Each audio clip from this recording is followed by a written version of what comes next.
failure. It is not my understanding that out of scope requires somebody to be read out. It may be. I'm not a security professional, but you appear to... So you're out of sync right now with an answer that was received from the Department of Justice, and that is an interesting answer that you just gave, that you may have been out of sync. And the question now becomes, is policies and procedures failed or not failed? This is a serious investigation, which I do take seriously, and if you were to be read out, you should have been read out. That is my final answer, statement, not a question, not opposed. I yield back. The gentleman from Rhode Island, Mr. Cicilline, is recognized for 5 And minutes. Mr. Chairman, I look forward to a couple of extra minutes as each of my Republican colleagues have had. Mr. Strzok, serving on this committee and representing the state of Rhode Island has been one of the greatest honors of my life. But the conduct of this committee today has been, for me, tremendously sad, embarrassing, and really dangerous to our democracy. And I want to apologize to you for the way you've been treated by this committee. And for the American people who are watching, you ought not wonder why they've lost confidence in Congress and are sick of the kind of circus that they saw being conducted in this room today. Because rather than focusing on urgent issues like family separation, reasonable efforts to reduce gun violence in our communities, considering legislation to reform our broken immigration system, passing legislation to reduce the cost of prescription drugs, addressing the inability of Americans who fall behind in their student loans to discharge that debt in bankruptcy, or oversight of the many conflicts of interest and corruption in this administration, we're having yet another hearing on the Hillary Clinton emails. What you should understand, Mr. Strzok, is the reason my Republican colleagues will not let you answer a question is because they're not interested in your answers. This is about promoting a narrative. You're a prop. So they can promote a narrative in an ongoing effort to distract from the serious investigation of the special counsel that is closing in on the Trump inner circle. This is a campaign to undermine that work. And sadly, they'll do whatever is necessary to do it in concert with the president. Attack the FBI, attack the Department of Justice, undermine the rule of law. And so your emails are a perfect foil for this effort.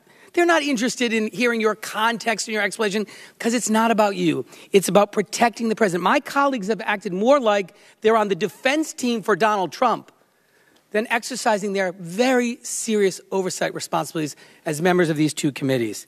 You know, Robert Mueller was praised to the heavens by everyone, Republican and Democratic alike, when he was appointed.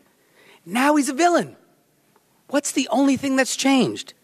19 indictments, 5 guilty pleas, and the circle's closing in. So I accept your sworn testimony about the difference between bias and the actions you took. We don't have to take your word for it alone, although I do. The IG report of 500 pages, interviews, review of documents comes to the same conclusions. We find the decisions made were consistent with the analytic approach described above. We found that these specific decisions were the result of discretionary judgments made during the course of an investigation by the media agents and prosecutors, and that these judgments were reasonable. So there's a big analysis that was done. Lots of interviews, 500 pages. That's the same conclusion, the same representation you've made today. But don't be frustrated because they're not interested in that. This is about promoting a narrative. So we know, of course, Mr. Strzok, that the president, the intelligence communities unequivocally conclude that Russia interfered in our elections, that it was directed by Vladimir Putin and for the purposes of helping Donald Trump and hurting Hillary Clinton. Isn't that correct? Yes, sir. Do you have any reason to doubt the assessment of our intelligence agencies that may be made with high confidence? No, sir. And thereafter, the Senate Intelligence Committee, in a bipartisan way, a Republican-led committee, came to the same conclusion. Isn't that right? Yes, sir. And yet the President of the United States and members of the administration continue to deny that the Russian government interfered in our elections. In fact, just as recently as June 28th, the President said, Russia continues to say they had nothing to do with meddling in our elections. Yes, sir. And even Secretary Nielsen said, I do not believe that I've seen that conclusion that the specific intent was to help President Trump win. I don't recall hearing that. Okay. But And in addition to that, you know about a Trump Tower meeting where there was a discussion between members of the Trump campaign and Russian operatives, correct? I am aware of that. And the president then...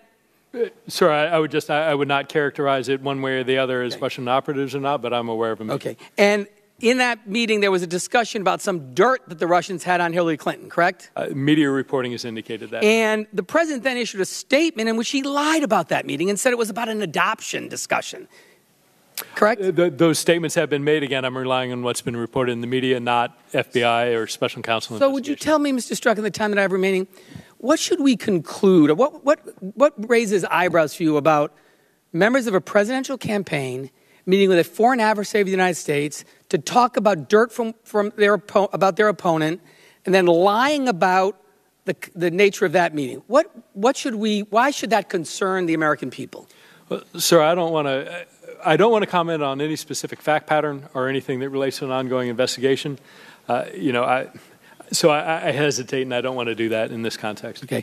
Thank you. Mr. Chairman, I'd just like to note for the record, we've had 0 hearings on Russian interference in the American presidential election, 0 hearings in this committee about our efforts to secure our democracy and secure the elections coming up in November. We've had hundreds of hours devoted to Hillary Clinton's email. This committee has failed in its responsibilities to secure our elections, which is a responsibility we have to the American people. And then when we finally have an opportunity to raise the issue, instead we're going to talk about Hillary Clinton's email. Shame on all of you. Time of the gentleman History is going to judge you very harshly for this behavior. The chair recognizes the gentleman from Florida, Mr. DeSantis, for 5 minutes. Thank you, Mr. Chairman. Mr. Strzok, you've defended your actions, said that you did not evince bias, that your actions weren't motivated by bias, but the Inspector General disagreed. When he asked you about the insurance policy text, the will stop it text, you provided an explanation similar that you did today, and he found your explanation to be unpersuasive, and you're aware of that, correct? I'm not aware of that with regard to that text. Well, he did. He testified when we had him in here in June in response to my questioning. He also said that your explanation for how you handled the Anthony Weiner laptop, you delayed, you didn't take action initially. He said your explanation for that, and he did note that in the report, was not persuasive. You're aware of that, correct? Sir, I'm aware of facts rebutting that he has rebutting that specific assertion. Well, he testified to us that he was not persuaded by your explanation for why you focused on the Trump-Russia collusion and you let the Weiner thing sit. And then he testified in front of our committee that it was reasonable to infer that your actions involving Weiner's laptop, the fact that you didn't pursue that aggressively, that it is reasonable to infer that it was because of the bias that you evinced in those text messages. Are you aware of his testimony with that? Not specific to that, but I'll accept your representation. Yes, and I think it's important to show while the IG report said the Clinton charging decision was not necessarily due to bias, he said that the Weiner is absolutely a fair game to infer that, and then they're obviously continuing to investigate the genesis of this Russia interference case. Do you also know that Rod Rosenstein on June 28th, when he testified in front of this committee, he said you were biased? Are you aware of that? I'm not in response aware of that. to my questions? Yes, he did. And he also says that the bias that you evince, it does undermine the integrity of your investigative actions, and it causes the American people to lose confidence in the institution. Do you know he said that? I don't, and he's... Well, he did. So the idea that there's no bias here is not, I don't think your explanations have been credible, and I think that if you acted so appropriately, Mueller removed you from the team. You're now at Human Resources, which is obviously a demotion. And then you are now one of the subjects of an ongoing IG investigation, correct? No, sir. Your conduct is not being reviewed by Horowitz about what you did or did not do in the Russia collusion case. I'm unaware of being a subject of any ongoing IG. Well, I bet you your conduct is at issue there. Let me ask you this. You opened up the counterintelligence investigation on 31 July. Was that because of the George Papadopoulos information? Sir, I can't get into the guidance that the FBI has provided me about answers I can provide. That gets into a level of detail that I can't, that I've been directed not to provide. You have answered some questions. I mean, I think this has been a little bit of convenience. I mean, you've answered some questions about there was grave concerns and all this stuff about why you were doing it. You didn't do that. The dossier, was the dossier a part of why you opened up the investigation? No, but sir, none of this has been convenience. All of this has been based on what the department has worked out with Chairman Goodlatte about what is permitted and not. This is not a function of So the dossier was not part of it. That's important. When did you learn the dossier was funded by Hillary Clinton and the Democratic Party? I don't think that's an accurate representation, and the department or the FBI has directed me not to answer that question based on ongoing investigations. Right. So Hillary, DNC sent to Perkins Coie, who sent to Fusion, who paid, I mean, come on. Again, it was a political document, correct? the latter's close. I cannot comment. The FBI has directed me to not answer that question. Would it be fair to say that the dossier was, what would you choose? Is it a political document, opposition research, or is it legitimate intelligence? Sir, I would very much like to answer that question. Okay. I've been directed by the FBI that I may not get into that based on operational requirements or equities. So here's the issue I think we have. We see the bias that you did. Your explanations for why you said what you did, really aren't credible. We're trying to get to the genesis of why open up a counterintelligence investigation against the opposing party's campaign. I'm with you about focusing on Russia and holding them accountable, but you tried to rope in the other party's nominee. There was also a lot of bias, and then we can't get any answers to the questions of what the genesis of any of this was. And let me finish.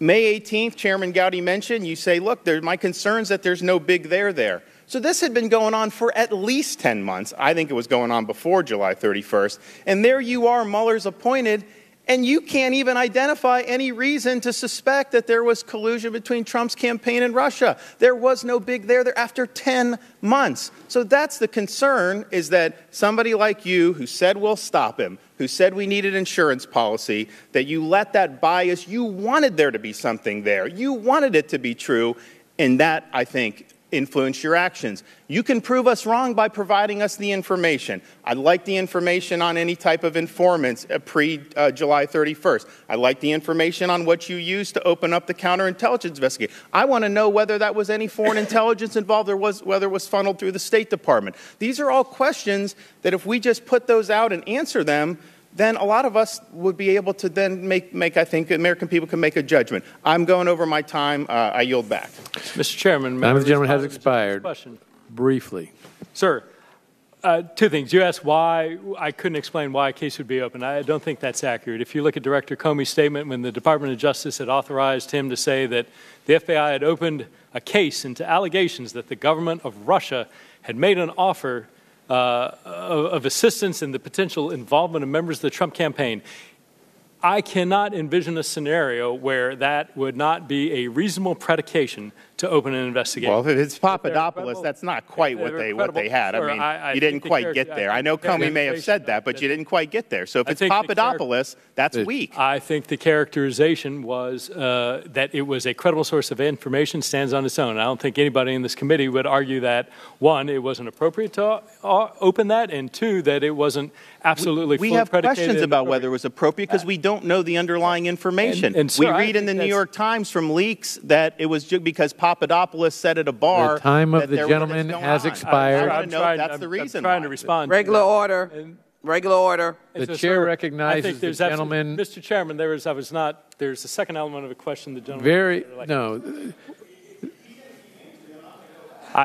You raised the question about whether or not I agreed with the Inspector General that I had acted in any way that was biased. You had an opportunity to answer that earlier. Sir, I did not. So the gentleman from Illinois, Mr. Krishnamurthy, is recognized for 5 minutes. Thank you, Mr. Chair. Thank you, Mr. Strzok. Mr. Strzok, on July 3rd, your lawyer, Mr. Goldman, made the following statement to Chris Cuomo on CNN regarding you, his client. On Fox News, they talk about him as the center of this anti-Trump cabal that was determined to throw the election against Trump. None of this has a shred of truth. Do you agree with this statement, sir? I do. And in a June 19th op-ed in USA Today, your lawyer said, regarding the Russia investigation, what we call the Russia collusion investigation, that you and your team, quote-unquote, went out of their way to prevent leaks and actively ensured that news reports did not overplay the seriousness of the investigation. Is that true, sir? Yes. Now, tell us why it's so important to prevent leaks from the FBI to journalists or to others. Leaks are terrible. They undercut things in a variety of ways. They can upend investigations. They can lead to incorrect assumptions. They can let witnesses, subjects know that they're being investigated. They can lead to wild speculation, destruction of evidence, any number of really bad, disclosure of classified information, any number of really bad adverse things. Got it. The DOJ IG's report has this to say about your involvement in the decision to inform Congress about the Wiener laptop. Quote unquote, Strzok explained that the decision to seek a search warrant for the Wiener laptop was known to many people beyond the mid-year team, and this raised a concern that this information could leak. Is this statement from the IG's report true? Yes. Now, could you unpack that for us a little bit? First of all, you said, according to the IG's report, that the search warrant for the Wiener laptop was known to many people beyond the mid-year team. Could you explain whether any of those people would be in the New York field office? So my recollection is that the investigation of the crimes against children case, Mr. Wiener was handled out of the New York field office by the Southern District of New York, or maybe the Eastern District. I think it was SDNY. And so the people to whom you're referring included people in the New York field office, correct? That's correct. And you had concerns about their actions if Director Comey did not inform Congress about this Wiener laptop. I did not have concerns about New York. My concerns were just general, that the more people who are aware of something, the greater chance that it leaks out somehow. But those concerns were not specific in my mind to New York. Okay. Let me ask you about this. In that same report, Attorney General Loretta Lynch recalls a conversation with then Director Comey in the final days of the 2016 election. Quote unquote, he, referring to Comey, said, "It's clear to me that there's a cadre of senior people in New York who have a deep and visceral hatred of Secretary Clinton." And he said it is, quote unquote, deep. Were you aware of this concern? I was aware of certainly some of the press reporting and some people expressing that concern, yes. Was one of those people Director Comey? A person having that concern? Yes. Yes. Could you explain to me a little bit about that and how that, in your view, affected the revelation of the warrant for Wiener's laptop? You'd have to ask Director Comey that. I think there was discussion, I remember, and particularly some of it was in the context of reporting from Mr. Giuliani and others talking about connections to New York. But again, I don't want to scapegoat New York because a lot of people were aware of it and there were concerns just about the number of folks. But with regard to Mr. Comey, my recollection is that he was aware of those concerns, but I was not privy to discussions he had with the Attorney General or other concerns he might have had outside of my presence or conversation. Now, with regard to Mr. Giuliani, on October 25th, then Trump campaign advisor Rudy Giuliani promised a quote-unquote pretty big surprise coming up in the campaign. On October 28th, Giuliani claimed to be in contact with former agents and a quote-unquote few active agents who obviously don't want to identify themselves. Let me make sure I have this right. There was a concern that there is a deep and visceral hatred towards Secretary Clinton in the New York field office. At the same time, Mr. Giuliani says that he's having contacts with agents, active agents. Can you give us your take on this and your comments on this particular issue? I recall that comment. I recall it caused me a lot of concern. And why? Why did it cause you concern? Because while it's certainly possible that Mr. Giuliani is exaggerating or engaging in some sort of puffery, the reality is that also given the things that were going on, given the timing that the laptop was there and he was talking about that in the context of a big surprise, it caused me great concern that he had information about that. In other words, should not have had. That he should not have had. Correct. Through a leak? Through an unauthorized disclosure, sure. Leak, yes. Thank you, sir. The members are advised that there are votes on the floor of the House. How many are there? 4 votes. So, Mr. Strzok, you probably have a good 45 minutes to.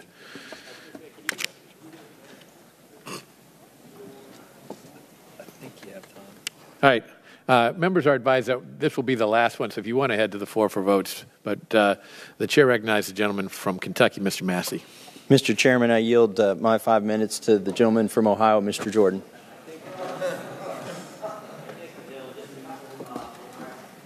Sir, I can't hear you. Just a couple questions. That's almost 5. Agent Strzok, in earlier round you said you never talked to Glenn Simpson, right? Correct. And you never talked to Nellie Orr. Correct. And you wouldn't say whether you knew if Nellie Orr worked for Fusion. that correct? My understanding from my direction of the FBI is I'm not permitted to answer that question. Okay. But you did say you talked with Bruce Orr, fellow Department of Justice employee, and Nellie Orr's husband. Yes. But it is common knowledge that Nellie Orr worked for Fusion in the summer of 2016. Is that right? I don't know if it's common knowledge or not. It's been in all kinds of reports. Oh, it is now, all kinds yes, of absolutely. press reports. All right. You met with Bruce Orr in 2016 and 2017, so the time period that we're focused on. To the best of my recollection, yes. All right. And you won't tell me what you guys talked about? Sir, I can tell you we talked about operational matters that he was involved in, but the FBI has directed me not to give you, not to detail those specifics. You can't get into specifics and details. Did Bruce Orr give you any documents? Sir, same answer. I would like to answer that question, but the FBI has directed me not to get into. You can't. My understanding is, Mr. Chairman, the discussions we've had with the FBI, he's allowed to tell us those kind of pieces of information. I'm not asking what the documents were. I'm just asking, did Bruce Orr ever hand you documents? I understand full well what your question is, sir, and I would love to answer it. My understanding from the FBI is when it comes to operational details, including whether or not we collected evidence or didn't, that I'm not permitted to answer that. Sir, I would love to answer that question. All these. I mean, you understand where I'm coming from, right, Agent Strzok? Sir, I understand your frustration, and what I'm here to tell you is I think the answers would set you at ease. Yeah, you understand. We got an email from you briefing everybody on the team, all the key players, Rybicki, Baker, Page, Maffa, Priestep, and Andy McCabe. And in that email, you say the dossier that you are now looking at that BuzzFeed is printing has